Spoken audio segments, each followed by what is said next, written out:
الرجيم بسم الله الرحمن الرحيم فتولى عنهم وقال يا قوم لقد أبلغتكم رسالة ربي ونصحت لكم ولكن لا تحبون الناصحين ولوطا إذ قال لقومه أتأتون الفاحشة ما سبقكم بها من أحد من العالمين إنكم لتأتون الرجال شهوة من دون النساء بل أنتم قوم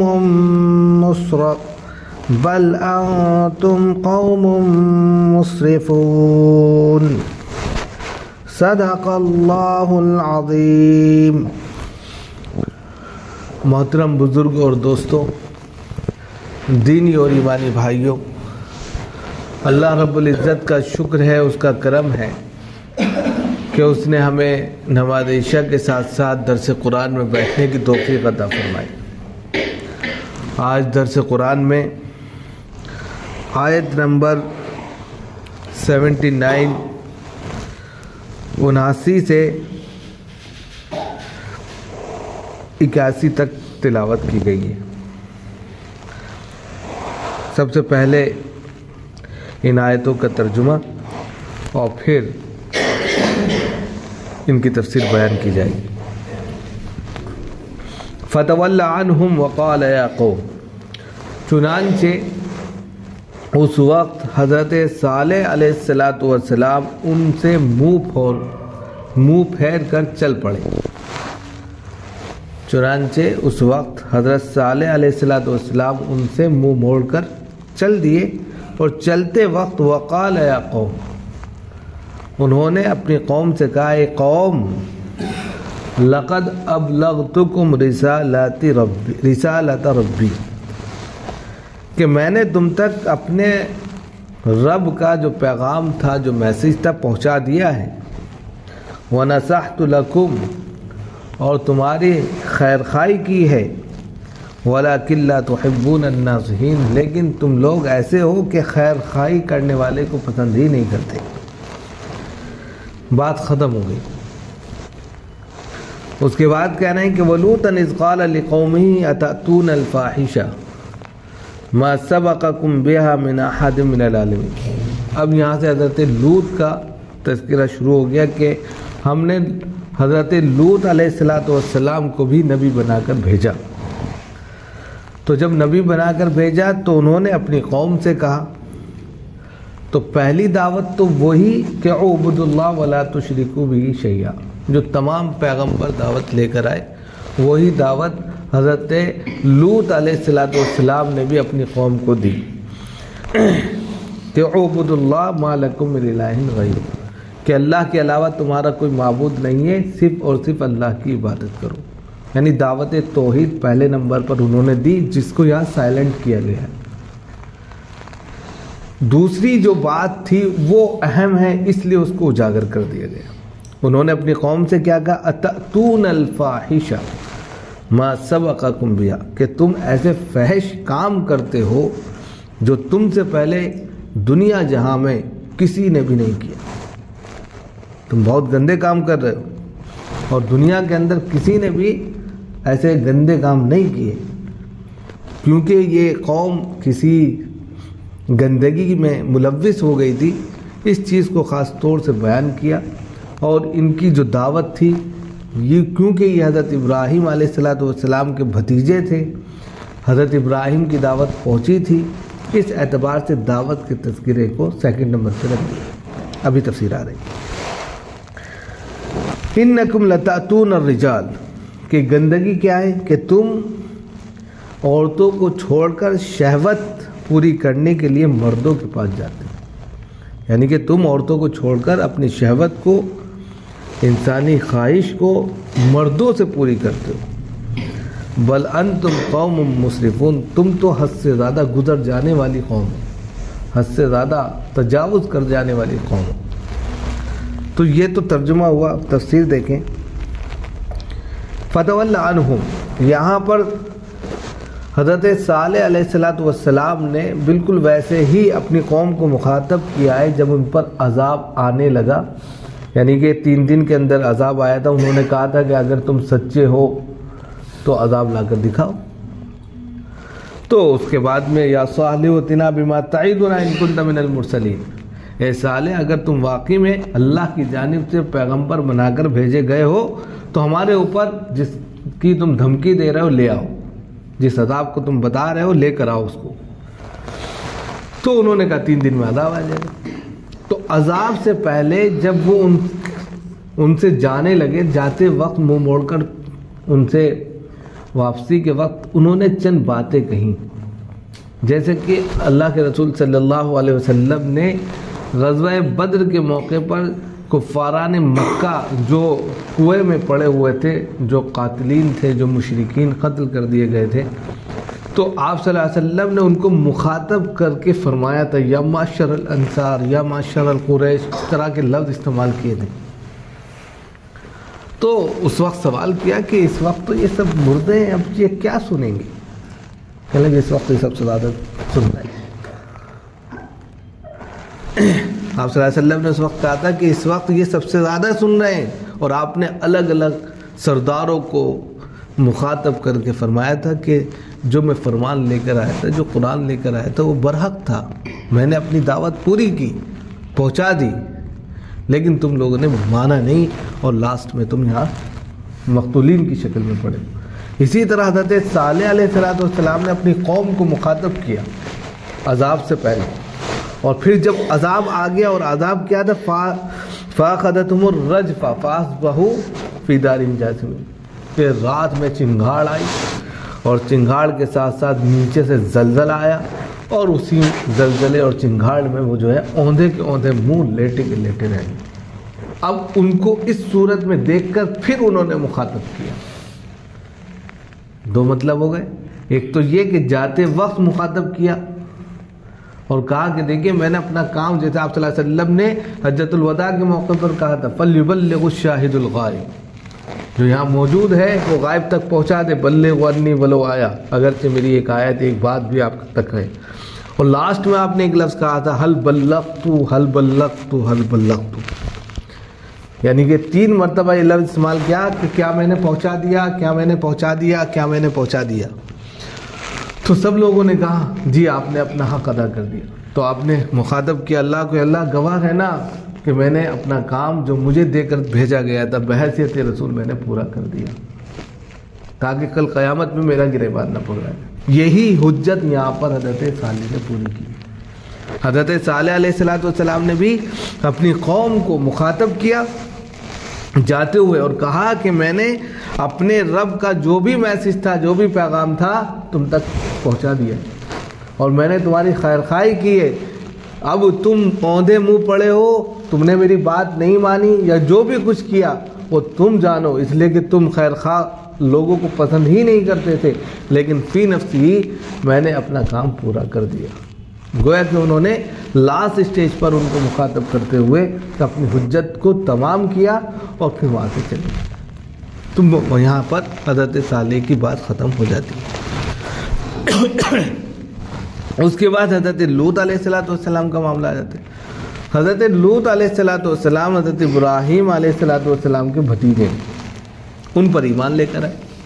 ایمان لانے کی کہہ سکتے ہیں کہ ایمان لانے کی بنیاد پر اللہ رب العزت نے ان کو بھی نبی بنا دیا، اور جب نبی بنایا تو اردن، اور جیسے اردن ادھر ہے اور یہ بیت المقدس ہے، اس کے درمیان میں ایک چھوٹی سی آبادی تھی، گاؤں پڑتا تھا سدوم۔ سدوم میں ان کو نبی بنا کر بھیج دیا۔ اردن ایک علاقہ ہے اور اس سے آگے چل کر بیت المقدس پڑتا ہے، شامی کی پٹی پر ہے۔ اس کے بیچ میں جو کہ کلدانیہ سے آپ کا تعلق ہے، حضرت ابراہیم کا تعلق کلدانیہ سے، عراق سے، اسی پٹی پر یہ پورے سب لوگ بسے ہوئے تھے۔ تو حضرت لوط علیہ السلام کو نبی بنا کر جو بھیجا وہ سدوم کی طرف بھیجا۔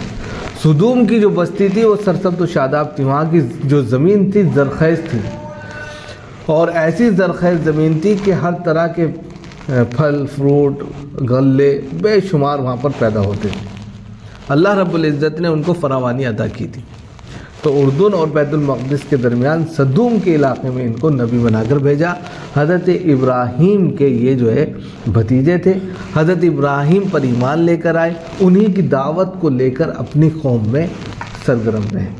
تو حضرت ابراہیم کی دعوت تو دین حنیف تھی، اور جس کی دعوت کو لے کر آپ صلی اللہ علیہ وسلم بھی آگے بڑھے، تو اسی دعوت پر یہ کام کر رہے تھے۔ تو ظاہر سی بات ہے حضرت ابراہیم خود دعوت کا فریضہ انجام دے رہے تھے۔ تو دعوت کا فریضہ جب انجام دے رہے تھے، جب وہ ملک عراق سے چل کر کلدانیہ سے چل کر شام پہنچے تھے، پھر وہاں سے حجاز گئے تھے، تو یہ بیت المقدس، اردن اور سدوم بھی وہیں پڑے تھے، ان تک بھی خود بخود انہوں نے دعوت دین اور دعوت توحید کو پہنچایا۔ تبھی تو حضرت لوط بھی اسی دعوت کی بنیاد پر ان پر ایمان لے کر آئے تھے۔ یہ الگ بات ہے کہ اللہ رب العزت نے ان کے ایمان کی طاقت کو دیکھتے ہوئے خود ان کو بھی نبی بنا دیا تھا۔ تو یہ تو حضرت لوط کا معاملہ ہے۔ اب حضرت لوط علیہ السلام کو اللہ رب العزت نے اس وقت کے پیغامات بھی دی۔ پہلے کیا ہوتا تھا کہ شریعت جو ہے دو چیزیں ہیں، ایک نبی ہے ایک رسول ہے۔ نبی رسول میں یہی ہے کہ اگر شریعت اتری ہے تو وہ رسول ہے۔ شریعت کا مطلب کوئی آسمانی کتاب، کوئی صحیفہ، کوئی پمفلیٹ، کوئی میسیج، کسی بھی طرح کا کوئی بھی اترا ہے آسمان سے، تو وہ نبی کے ساتھ ساتھ رسول بھی ہے۔ لیکن اگر کوئی ایسی چیز دے کر نہیں بھیجی، بس صرف ایک مقصد کے لیے بھیج دیا، تو وہ نبی ہے، سندیشٹا ہے، یعنی کہ میسنجر ہے، وہ پیغام کو یہاں سے ٹرانسفر کر رہا ہے وہاں، تو اس کو رسول نہیں کہیں گے۔ نبی اور رسول میں بس اتنا ہی فرق ہے کہ رسول وہ ہے جس پر شریعت آئی ہو، نبی وہ ہے جس پر شریعت تو نہیں آئی ہے لیکن وہ سندیشتہ رہا ہے، اللہ کی طرف سے میسنجر بن کر لوگوں تک اللہ کے پیغامات کو برابر پھیلاتا رہا۔ کیونکہ حضرت ابراہیم اللہ کے نبی بھی ہیں، رسول بھی ہیں، ان کے اوپر صحف ابراہیم اور موسیٰ قرآن نے استعمال کیا کہ حضرت ابراہیم پر اور حضرت موسیٰ پر ہم نے صحیفے اتارے، چھوٹے چھوٹے پمفلیٹ شکل میں۔ تو کیونکہ حضرت ابراہیم وہاں پر رسول تھے، ان کے پاس شریعتیں آتی تھی، جو میسیج ان کے پاس آتے تھے وہی ٹرانسفر ہو کر حضرت لوط تک آ جاتے تھے اور وہ اپنی قوم کو بتاتے تھے۔ اس اعتبار سے بھی حضرت لوط جو تھے نبی ہیں۔ نمبر 1۔ دوسری بات یہ ہے کہ حضرت لوط علیہ السلام جو اپنی قوم کو دعوت دے رہے تھے تو دعوت توحید تھی اول نمبر پر۔ توحید کیا ہے؟ اعبدوا اللہ ولا تشرکوا بہ شیئا، جس کو دوسری جگہ پر یہاں پر جو بتایا کہ اعبدوا اللہ ما لکم من الہ غیرہ، یہی مطلب دونوں کا ایک ہی کہ تم اللہ کے علاوہ کسی اور کی پوجا پاٹ مت کرو، تم اللہ ہی کی عبادت کرو، اس کے علاوہ تمہارا کوئی شریک نہیں، بات ایک ہی ہے۔ تو گویا کہ دعوت توحید کے مقصد سے وہ سدوم پہنچے تھے اور اپنی قوم کو انہوں نے سب سے پہلے توحید کا پارٹ پڑھایا، توحید کی دعوت دی۔ لیکن ان کی قوم فراوانی کے باوجود، ان کی قوم اتنی زیادہ اللہ رب العزت نے ان کو نوازا تھا، غلوں سے، پھلوں سے، فراوانی سے، ہر چیز سے نوازا، تو ان کو چاہیے تھا کہ وہ سجدہ شکر ادا کرتے، اللہ کی نعمتوں پر مزید جو ہے شکرانہ کے طور پر نمازیں پڑھتے، ان کی بات کو مانتے۔ لیکن یہ لوگ جو ہے گندگی میں ملوث ہو گئے، اور گندگی بھی ایسی کہ جو کائنات کے نظام کے خلاف تھی، جو فطرت کے خلاف تھی۔ اللہ رب العزت نے حضرت آدم کو پیدا کیا، پھر ان کی تسکین کے لیے حضرت حوا کو بنایا۔ قرآن نے یہ کہ حضرت حوا کو ان کی تسکین کا سامان بنایا، تاکہ وہ جو ایک خواہش انسان کے اندر رکھی ہے، جس کو فزیکل کہتے ہیں، اس کی تکمیل کے لیے کہتے ہیں نکاح ایمان کی تکمیل ہے۔ تو وہ تکمیل کیسے ہے کہ بھائی وہ جو ایک خواہش ہے انسان کی، اس کو پوری کرنے کے لیے ایک عورت کی ضرورت ہوتی ہے۔ لہذا اس عورت کے ساتھ فطرت کا نظام یہ تھا کہ ایک مرد اور ایک عورت جب آپس میں ملے تو ان دونوں کے ملنے سے جو ہے ان کی جسمانی جو خواہش ہے وہ مکمل ہو جاتی ہے۔ جس طرح انسان کو بھوک لگتی ہے تو وہ کھانا کھاتا ہے، اسی طرح روح کو جب بھوک لگتی ہے تو وہ فزیکل ہونا چاہتے ہیں، اور یہ سب کے ساتھ ہے، فطرت نہیں۔ تو فطری چیز کو، فطری نظام یہ تھا کہ کراس تھا مرد اور عورت کا، ان لوگوں نے اس نظام ہی کو تہس نہس کر دیا، اور تہس نہس ایسا کیا کہ عورتوں کو بالائے طاق رکھ کر، ان کو چھوڑ کر، ان کو دیکھنا ویکھنا تو وہ دور، ان سے کنارہ کشی اختیار کر کے مردوں کے ساتھ میں اپنی خواہش کو پوری کرنے میں ملوث ہو گئے۔ کائنات میں ایسا کوئی کہہ سکتے ہیں کہ کام ہی نہیں ہوا تھا آج تک۔ تو اسی وجہ سے اس قوم کا نام قوم لوط رکھا گیا، اس عمل کو لواطت کا عمل دیا گیا۔ پھر یہ جو ہے اتنا خطرناک جو ہے عمل ہوا کہ آج بھی بد فعلی کا جو شکار ہوتے ہیں اس کو قوم لوط سے یا لواطت سے مخاطب کیا جاتا ہے۔ تو دھرتی پر سب سے پہلے جو نظام خداوندی کی یا فطرت کی مخالفت اگر کی ہے تو وہ قوم لوط نے کی ہے۔ تمام فراوانی کے باوجود انہوں نے عورتوں کو کنارے لگا کر مردوں سے اپنی خواہش پوری کرنا شروع کی۔ اسی کو یہاں پر کہا انہوں نے وَلُوطًا إِذْ قَالَ لِقَوْمِهِ، کہ حضرت لوط علیہ السلام کو ہم نے ان کی قوم کی طرف بھیجا تو انہوں نے اپنی قوم سے کہا أَتَأْتُونَ الْفَاحِشَةَ، یعنی کہ توحید کی دعوت تو کیا اثر کرتی ان پر، یعنی توحید کا تذکرہ ہی نہیں کیا، ان کے جرم کا تذکرہ یہاں پر کر دیا، اس کی گندگی کا تذکرہ کر دیا کہ وہ ان کی بات کو تو کہاں مانتے، وہ تو مزید جو ہے دلدل، ایسی گندگی کی دلدل میں دھس گئے تھے، گر گئے تھے، نکلنا ان کے لیے بھاری ہو رہا تھا۔ تو انہوں نے ڈائریکٹ کہا قوم اتأتون الفاحشہ، ارے تم ایسے کام کرتے ہو، ایسے فحش گندے اور نظام قدرت کے خلاف کام کرتے ہو، ما سبقکم بہا من احد من العالمین، کہ دنیا جہاں میں کسی نے بھی تم سے پہلے یہ کام نہیں کیا۔ اب یہاں پر جو ہے یہ ہے کہ اب اس کی سزا ہے یا نہیں، یہ شریعت نے یہ بھی ساری چیزیں طے کی ہیں۔ تو آگے آ رہے ہیں انکم لتاتون الرجال شہوہ من دون النساء، بالکل صاف دو لفظوں میں اللہ رب العزت نے صاف کر دیا کہ تم اپنی خواہش نفس کو، خواہشات نفسانی کو، جس کا فطرت کا تقاضا یہ تھا، اللہ نے قدرت نظام یہ بنایا تھا کہ ایک مرد اور ایک عورت سے مکمل ہوگی، وہ عورتوں کو چھوڑ کر تم نے جو مردوں سے اس کو پورا کرنا شروع کر دیا، بد پھیلی شروع کر دی۔ آج کے وقت میں یورپ نے ہم جنس پرستی کو، اور خود ہندوستان کے اندر بھی یہ قانون پاس ہو گیا۔ اب بتائیے اللہ کی لعنت ہے اس قوم پر، کیونکہ آگے چل کر آئے گا کہ فرشتے، اللہ رب العزت نے ان کے اوپر جو عذاب بھیجا تھا وہ فرشتوں کو لڑکا بنا کر بھیجا تھا،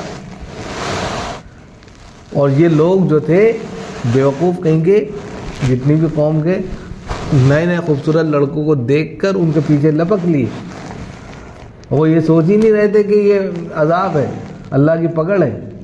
فرشتے تھے، وہ انسان کی شکل میں آ گئے، وہ پہلے جو ہے عذاب لے کر آئے، اسی میں حضرت اسحاق کی بشارت بھی لے کر آئے، اور اس کے بعد جو ہے یہ لوگ سمجھے نہیں، اور اسی میں یہ سب مارے گئے۔ تو اللہ رب العزت نے ان کو بالکل ایسے مجرمانہ انداز میں پکڑا ہے کہ کسی طریقے سے یہ کہہ نہیں سکتے کہ ہم جو ہے ایسا کام نہیں کر رہے تھے، بالکل۔ تو اسی کو کہا کہ آج کے وقت میں دیکھیں یورپ نے اس چیز کو، ہم جنس پرستی کو جو ہے قانون بنایا، اس کو تحفظ عطا کیا۔ انہی کی دیکھا دیکھی آپ کے ہندوستان میں بھی یہ سب ہوا کہ ہم جنس پرستی کو جو ہے قانونی درجہ دے دیا گیا، جو جس کے ساتھ میں فزیکل لینا چاہے رہ سکتا ہے۔ حالانکہ یہ نظام قدرت کے خلاف ہے، گویا کہ اللہ کے نظام میں خرد برد کرنی ہے، اللہ کے نظام کو توڑنا ہے، اور جو اللہ کے نظام کو توڑتا ہے تو اللہ کا غضب نازل ہوتا ہے، اس کا غصہ اترتا ہے۔ پھر جو آپ دیکھتے ہیں نا بے وقت بارش کا ہونا، بیجا جو ہے فصلوں کا تباہ و برباد ہو جانا، اچانک حادثات آ جانا، زمین کا ہل جانا، یہ سب اسی بنیاد پر ہوتا ہے جب اللہ کے حکموں کی نافرمانی ہوتی ہے۔ اور یورپ میں آپ دیکھتے ہیں آئے دن کچھ نہ کچھ جو ہے تہس نہس ہوتا رہتا ہے، وہ صرف اسی بنیاد پر کہ وہ نظام خداوندی سے کچھ نہ کچھ جو ہے کھیلتے رہتے ہیں، اور پھر اللہ تعالیٰ اس کو چھوڑتا نہیں۔ تو اسی کو کہا انکم لتاتون الرجال، کہ تم لوگ جو ہے عورتوں کو چھوڑ کر انسانوں سے خواہشیں پوری کرتے ہو، تم تو حد سے زیادہ گزر جانے والی قوم ہو، یعنی کہ تم اتنے زیادہ گئے گزرے ہو کہ کیا بتائیں، تم ہر چیز کو چھوڑ کر آگے نکل گئے ہو گناہوں میں، سزاؤں میں۔ اب شریعت کے نقطۂ نظر سے کیا ہے اس کی سزا؟ تو اس میں فقہاء اکرام کے اختلافات ہیں۔ فقہاء نے کہا ہے کہ اگر کوئی شخص جو ہے بد فعلی کا مرتکب پایا جاتا ہے تو اس کی سزا وہی ہے جو زنا کی سزا ہے۔ زنا کی سزا یہ ہے کہ اگر شادی شدہ نے بد فعلی کی ہے تو اس کو سنسار کیا جائے گا، پتھر مار کر ختم کر دیا جائے گا، اور اگر غیر شادی شدہ نے کی ہے تو اس کو 100 کوڑے مارے جائیں گے۔ ایک دوسرا یہ ہے کہ ان دونوں کو جو ہے سنسار کر دیا جائے گا، چاہے شادی شدہ ہو چاہے شادی شدہ نہ ہو۔ ایک یہ ہے کہ دونوں کو گولی مار دی۔ لیکن حضرت ابو حنیفہ نے ایک ایسا پہلو اختیار کیا کہ حد والی سزا نہیں دی جائے گی، تعزیری سزا دی جائے گی۔